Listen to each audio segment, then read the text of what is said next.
Every one of us has a secret or two that we keep close to our hearts. But what if you were a serial killer and your fiance, a detective sworn to catch that killer?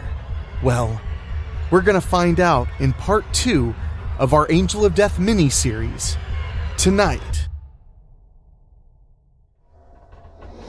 What's that? You want to be scared? Come with me.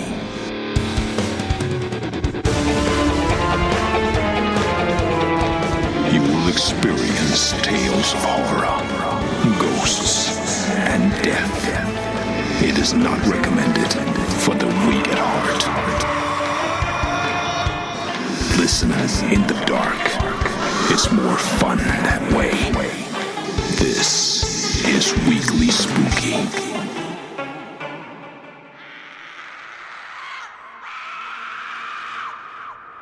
It's Wednesday, and you know what that means. It's time for a little spooky in your weekly. I'm your host and narrator, Henrik Kuto, and I'm so excited to get into the second installment of Raige's End. There are so many questions waiting to be answered. I really need to know. Does Drake find out her secret? Well, you won't have to wait long, but if you're not sure what I'm talking about, please go back to last week and listen to part 1 to make sure you're all caught up, because this miniseries is to die for. I'm currently in the wilds of northern Michigan on a little work retreat, but I would never deprive you all of your spooky on the weekly. So here I am, delivering the thrills and the chills. And I want to remind you to make sure you're subscribed to the show on your favorite podcasting app. And while you're there, why not leave us a 5-star review, whether it's on Spotify, Apple Podcasts, iHeartMedia, anywhere you leave that rating. It'll help bring in brand new listeners. And speaking of, why not share this show with a friend you know loves the spooky? Send them a link, tell them your favorite episode, and maybe they'll join us. And of course, if you want to be as proactive as possible to guarantee I'm back here every single week, you can go to weeklyspooky.com and click on Patreon. For as little as $1 a month, you get bonus episodes, you get behind-the-scenes looks, and we're getting ready to add a monthly watch party where I'll show a horror film and we'll all hang out and chat during it.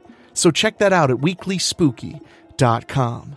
But now, my friends, although I'm in Michigan right now, my heart is in Strickfield, Ohio. So let's get ready for part 2 of Raige's End after these quick words.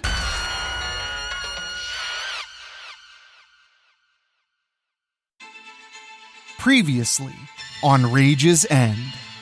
Raige Deveraux has been the Angel of Death for many years, destroying the worst of the worst. When Raige failed to claim the Queen of Hearts killer when she had the chance, it would return to haunt her. On her college graduation day, Raige receives a mysterious note.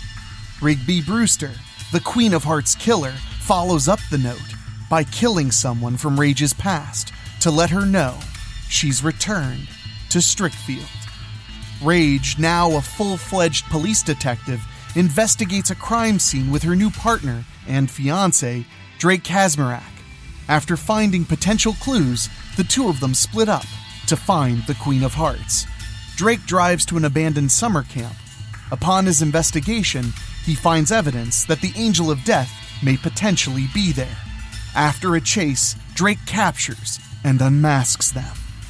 And now, Raige's End, Part 2, by Rob Fields. Perspective, Drake.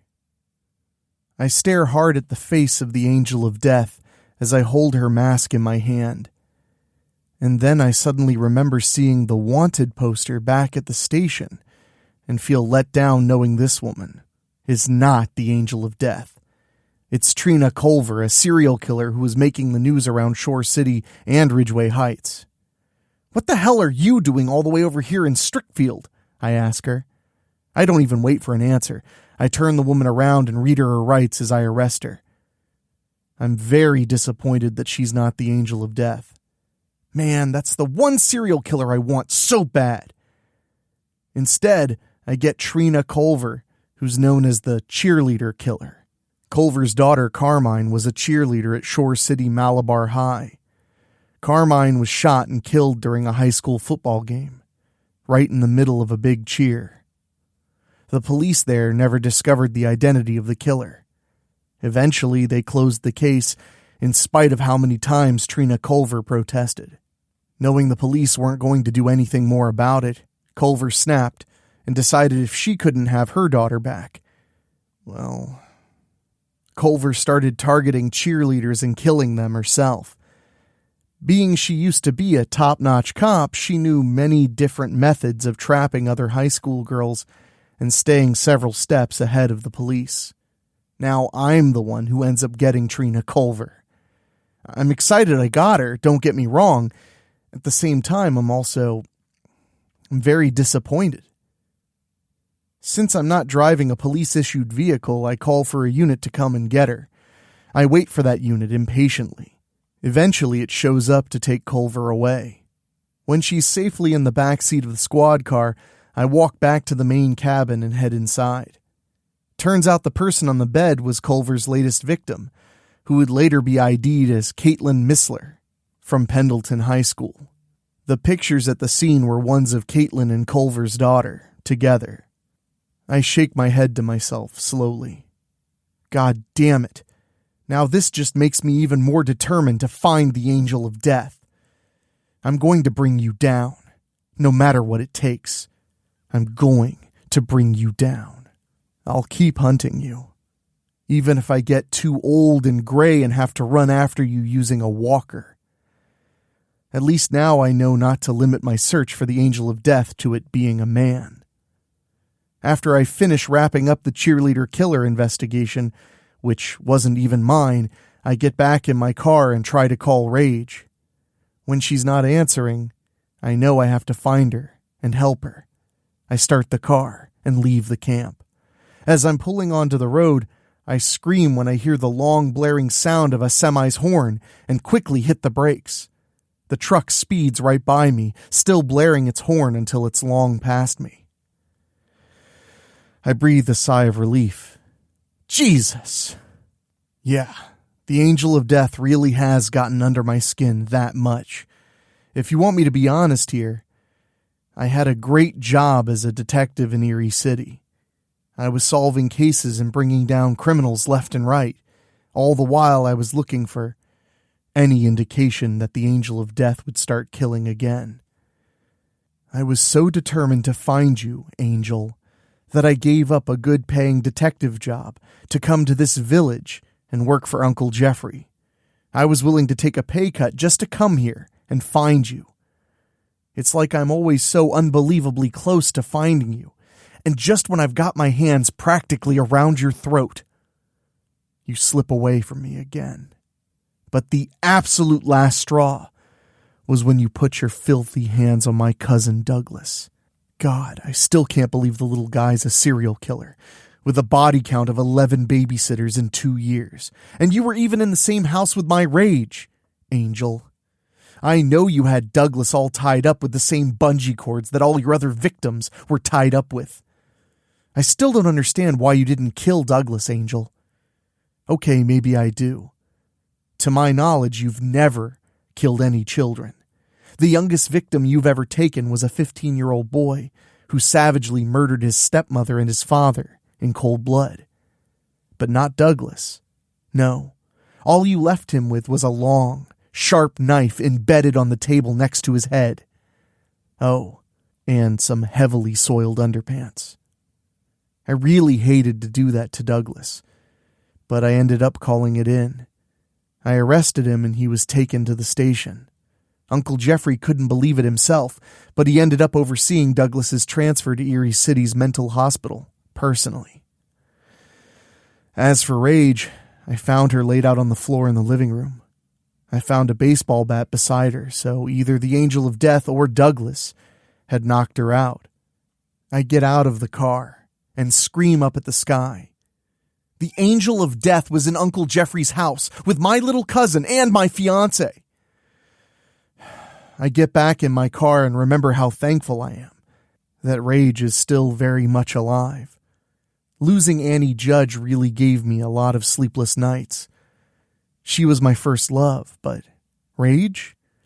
I truly never loved another woman the way I love Raige. I know she's almost young enough to be my kid, but I still can't believe she's living with me and I'm going to marry her. Man, if Raige would have died that night, I literally don't know what I would have done. I told Raige I couldn't imagine this world without her in it. I realized how much I truly loved her and proposed to her right on the spot. I really don't think I could have gone on living if Raige would have died that night.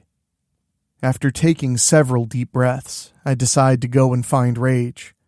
Last I saw her, she was heading towards the Castalia River. Then I remember where she was found the night she almost died of the flu, and decide to see if she might have walked out to that secluded area on Indian Hollow Road, where there's only a loft and a river house. Making sure no cars or trucks are coming this time, I pull out onto the highway and head out to find Raige. Please be okay when I find you, Raige. Please. Perspective. Raige. I turned off my smartphone. I can't let anyone come between me and Rigby. Not even you, Drake. After several minutes, I finally reached the loft, where I found Rigby's laptop that helped me determine she was the Queen of Hearts. I move around to the doors and find them unlocked. I easily open the back door and enter the loft. All the furniture is still here from last time. I head upstairs and see a laptop on the desk, but it's a different one from the last time. I open it and turn it on to find nothing on the desktop except for a single shortcut. Open me, Reagan. I double-click the shortcut to open a window and see Rigby Brewster on the other end. Her straight, raven black hair is longer since that night. The link-up is likely via Wi-Fi. Rigby's dark eyes gleam with her beautiful, deadly smile. Reagan, hi! Oh my God, I was beginning to think I'd never get to talk to you again. She laughs a little. Okay, a little white lie. You're way too smart to not have found your way to my loft. She gives me a romantic sigh. I just can't stop thinking about you. Rigby puts her hands on her heart. It still blows my mind that you and I are both serial killers. Now she gives me a weird smile. In the beginning, it was about Franklin and me. You already know Franklin Sloan was my first love. Maybe he was yours too. Now she looks sad. But you don't have feelings, do you? I saw that about you when you had me taped to the table that night. You poor, poor thing. What do you want, Rigby? I demand. And where's Delphine? Rigby closes her eyes, clasps her hands, puts them up to her cheek, and moans softly. She's right here with me, honey. She opens her eyes and lowers her hands. I had to take her since I know you and her are very close. That's so sweet that she's trying to help you find your feelings. But I want to help you find your feelings, Reagan. You see, you helped me see that night. You made me fall so deeply in love with you. My God, I truly am madly, deeply in love with you. Stop playing games, Rigby, I tell her. I want to know that Delphine's alive. Anything you want, my heart, she whispers. Then she turns the camera so I can see Delphine standing in the middle of the room. Her arms are raised up and tied at the wrists, and a piece of duct tape is across her mouth. Seeing Delphine moving and sweating tells me she's still alive. Rigby moves the camera so I can see only her again. Mom will stay alive as long as you leave the loft and come straight to me. I simply must have you. She sheds a few tears now. Wow, you've made me so emotional. It's the first time I've seen you since Since that wintry night. Now I want to see you in the flesh again. She wipes her tears away. You've gotten more beautiful since that night. Where are you? I demand. You know where I am, my love, she chokes out. Just fucking leave that loft and come to me. I have Mom here. I cross my heart and hope to die that I will not hurt her as long as you come here to me. She starts to cry again. I love you, Reagan. Please don't make me wait for you any longer. She motions for me to.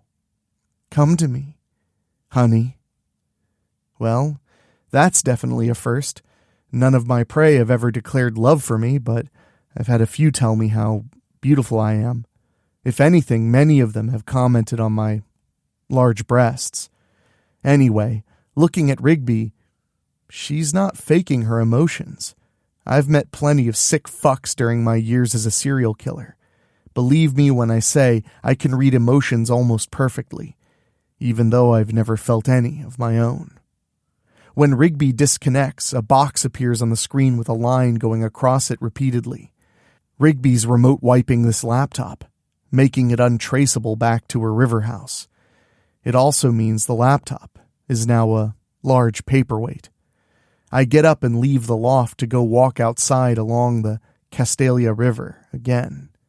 It's almost dark when I come within proximity of the river house. It was inside where I found Franklin tied up on that bitter winter night over a year ago.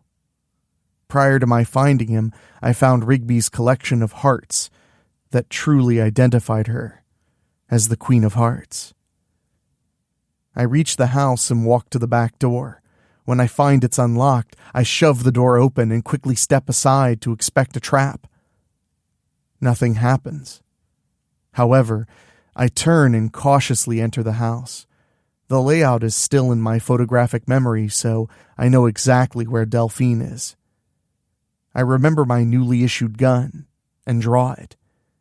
It's ironic that I've never used a gun in all my years as a serial killer.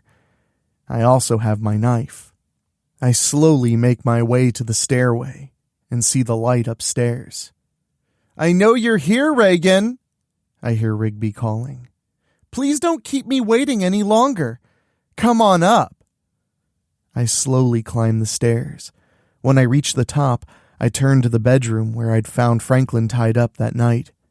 I freed him and planned on taking him out of here when I succumbed to my flu and passed out. The flu certainly won't be a factor this time. In fact, I've never felt healthier. I come in with my gun and point it at Rigby, who squeals in utter delight when she sees me.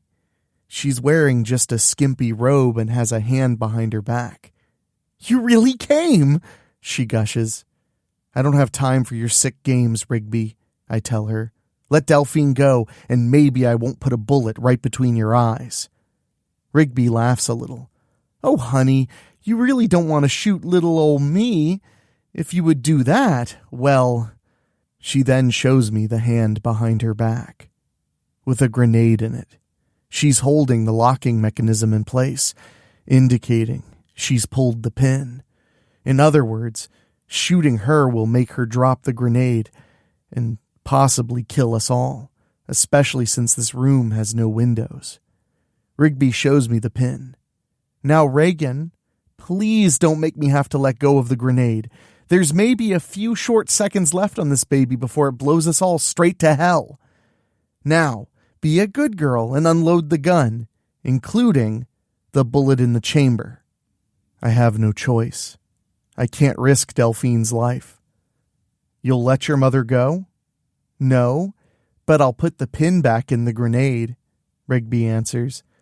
If you want me to let Mom go, well, I'll require something. She's looking me over now. More substantial on your part. Now please empty the gun and toss it away.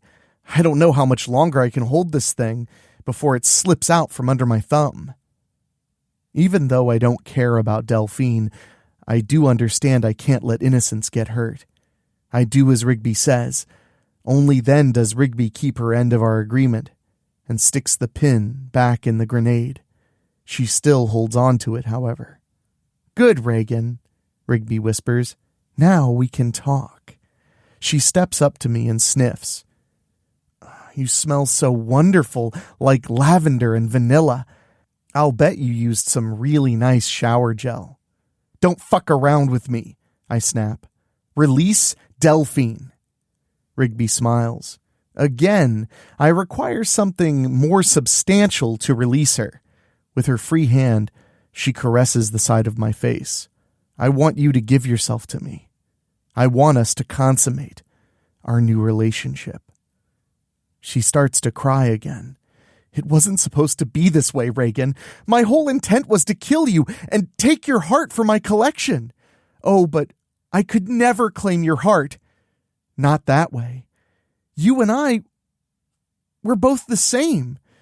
Do you know how long I've wanted to share this part of my life with somebody? And you're not just like any other serial killer. You're the serial killer. The angel of death. You intrigued me that night. Over time, the intrigue, it turned to desire. The desire turned to burning love. I never want to kill you. I want to love you the way I once loved Franklin. That's why I got rid of him, you know. We simply couldn't have him coming between us. Could we? I look at Delphine, who's shaking her head quickly at me. Either she doesn't want me to kill Rigby since she's her daughter, or she doesn't want me to give Rigby my body in exchange for her release. Unfortunately, I can't read her emotional response with that tape over her mouth. Rigby smiles with anticipation. What's your answer? Perspective. Drake. I just left the loft after finding a laptop that wasn't working. The only other place is the river house a little ways down the road. I turn off onto a driveway that leads through some trees until I finally reach the house itself. I get out of the car and approach the front door, cautiously, pulling my gun. When I reach the door, I turn the knob to find it's unlocked.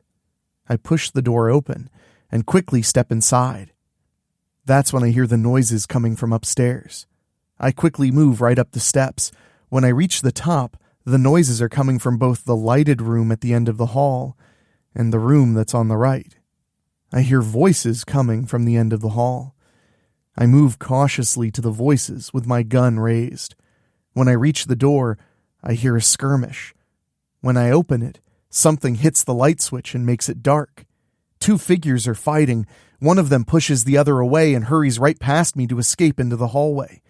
I turn the light back on to see Rigby Brewster. I remember seeing the pictures of her at her mother's house. Hello, Detective Kazmarak, Rigby purrs softly. Oh shit. I groan when I see she's wearing only a short robe that's open, with nothing underneath. Cover yourself up. I'm taking you in. I notice the remains of what looks like a lot of duct tape on a big slab. Then I focus on just Rigby's face, since she won't cover herself. She continues to smile affectionately. The angel of death is just dreamy, my darling detective. She gushes like a lovesick teenager. I quickly grab hold of Rigby's wrist and handcuff her to one of the slab's side railings. That's enough out of you. Then I turn and leave to go after the other person. As I move back out into the hallway, I hear voices. Thank you, oh Lord, for sending your angel of death to free me this day, I hear Delphine Brewster saying. You need to stop, the other person, a female, says. Yes, I'm the angel of death, but you need to stop confusing me with your biblical version. I feel my excitement really building up now. As I turn the corner, I suddenly feel myself being lifted up and flipped onto my back. Run, my angel, Delphine calls out to the one who flipped me. Continue the Lord's work. I don't worry about Delphine and quickly get up to chase the other person. I hear the front door opening just as I get back on my feet. I leap down the stairs, taking several at a time. By the time I reach the front door, I can see the person heading into the woods across the street. Both Rigby and her mom called her the Angel of Death. And it's definitely a woman, not a man. With renewed excitement of the possibility of finally capturing the Angel of Death, I quickly bolt after her. One way or another, I will bring that vigilante serial killer down. Forever. Perspective. Rage. I hear Drake pursuing me. Like me, my fiance is athletic. The darkness helps conceal me in the trees. He's keeping up with me by hearing my footfalls and running through last year's autumn. When I reach the ledge to a connecting river, I slide down the bank and run across the shallow water. When I reach the other side, I scurry up the other bank and continue running into the woods beyond. "Stop right there!" Drake screams at me. I keep running. If Drake succeeds in capturing me, everything I've done since I was 10 years old will come to an end. My work must never stop. There are far too many wretched souls out there that need to be destroyed. Innocence must continue to be protected. Being Drake's mate, I know how he works. He'll never come to accept me as the Angel of Death, or the way things must be done. "I mean it, goddamn you! I said stop!" Drake's screams tell me his obsession to capture me is escalated. I'm the sole reason he came to Strickfield. I killed Annie Judge, who was Drake's first love. He's determined to bring me down and avenge her death. He knows what kind of a monster she was, but she was his first love. He feels he owes it to her, to bring me to justice. After several minutes of running, I clear the woods and reach the fence that borders Camp Rolling Hills. I quickly get over the fence and keep running. It's not long after that, I hear Drake scaling the fence. "Last time! Stop, or so help me God, I'll put you down!" I just have to reach those cabins to have a chance of losing him. And then I hear the gunshot and hear the bullet whiz right past me. Drake's out for blood now. I knew he was obsessed with capturing me, but I never imagined how far he was willing to go to finally succeed. I reach the cabins just as Drake fires 2 more shots. I hear one whiz right past me as I turn and keep running. After making a few more turns, I hide and wait for Drake. When he appears in my line of sight, I quickly snatch him to me.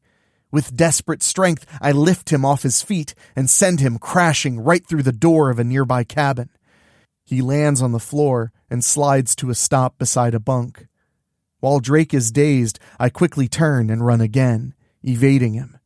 This was the closest Drake has ever come to learning my dark secret, and I can never let that happen again. Minutes later, I come out under a streetlight near the driveway to Camp Rolling Hills. That's when I realize my side is feeling damp. I must have really worked up a sweat. As I start to catch my breath, I quickly see that my right hand is both wet and red. In the light, I pull up my t-shirt and look at my side to see the telltale bullet hole right there. Drake shot me. Oh my God. Now, I'm so excited about next week's episode because we get to find out what will happen next. Drake is hot on the heels of the Angel of Death, and the Angel of Death has a bullet hole in her side. How could she possibly hide that from Drake?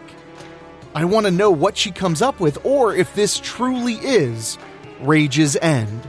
And I also want to say a big thank you to all the spookies out there who have mentioned how excited they are to have their very own Angel of Death series to enjoy.